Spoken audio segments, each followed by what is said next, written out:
Hello, welcome to part 5 of Small Farm Economics and Financials as explained by Farmer Michelle of Good Rain Farm located in Troutdale, Oregon. I, like the image behind me, am a diversified specialty crop farm, a small mixed vegetable farm, and I wanted to just expand on the previous video where we were talking about profit and that 60-40 split and what does that all mean. How are we creating these benchmarks and talking about the financials of a business? How are we determine a business is profitable or successful? So we saw the USDA statistics that talked about 60% is often in your fixed and variable costs of goods, in your assets, in your all these, tax liability and all of that.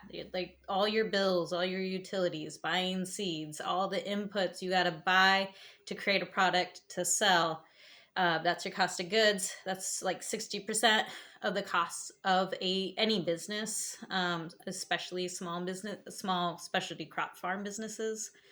And then 40% is labor. That's really spot on for specialty crop farms. You see it fluctuate in that graph I showed previously for other farm types, but I operate in a 60-40 split. I am highly labor intensive. You might see those numbers change, right? For other businesses and a hairdresser, a coffee shop, other industries are going to have kind of different benchmarks, and it's good to know that benchmark. So what does it mean to be profitable when we're considering that benchmark amongst others I might dive into in other parts of this series. So here we have a farm that is trying to sell workshops, classes to people. I honestly loathe them.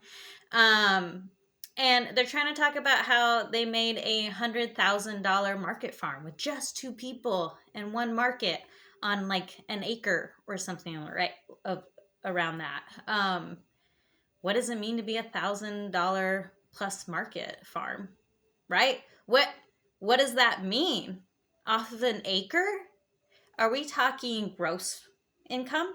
Net income? Is that net income, right? Is that profit? Like after your 60-40 split, is that additional money? 100. So what would that really look like? If $100,000 after a 60-40 split, and I can go over a bunch of statistics and datas in next part series about how I get to this particular scenario I'm about to explain. So $100,000 on like an acre. If you poke around their profile, it's around an acre for two people. That makes sense. I would say 1 acre takes 1.5 to 2 people on a mixed veggie farm, a human scale farm, to operate. That's pretty standard. In my when I talk about these things with apprentices and customers, I consider tractors like a 0.75 one person. So you could do this with one person and a tractor if you want. It depends how intense you're doing it and the amount of labor going in. The types of crops you're growing changes labor. Some crops are less labor intensive, others are more.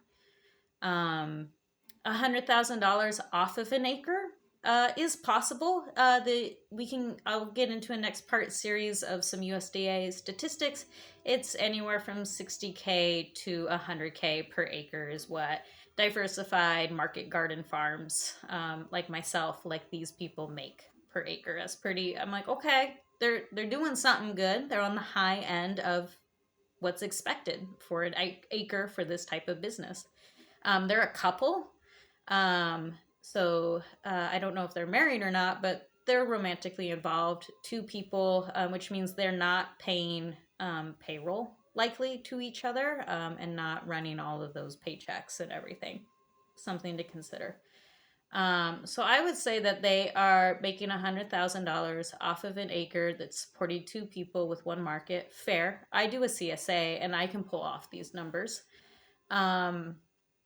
for two people. So let's look at that 60-40 split then. So $60,000 of that $100,000 is property taxes, mortgages, car insurance, seeds to, you had to buy all the seeds to grow out all these tomatoes and all this other product in the back. There was potting soil, there were trays, there were high tunnels. The plastic needs to be replaced on these tunnels. All of that, that's 60%. So that's 60K of the 100K gone.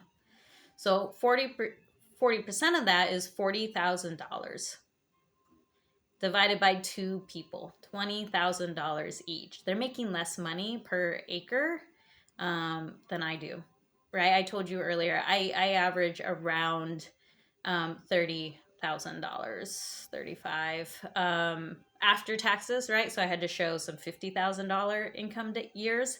That comes when we grow from 1 acre to 2 acre to 3 acres. There's kind of an exponential income for the farmer, myself, where I can pay my payroll and slowly raise my income that I take home. We're all still poor as fuck. None of us are making it out, but I just want to say, like, when they're boasting about 100,000 plus market farm with just two people and one market, okay. So these are some average numbers. 1 acre can produce around $100,000. Okay, you're on the high end, you're successful, good job. Two people working a 1 acre-ish plot. Okay, great, you're doing great. You're on the average end. I think they have a tractor too. 2.753 people are working on this farm. Okay.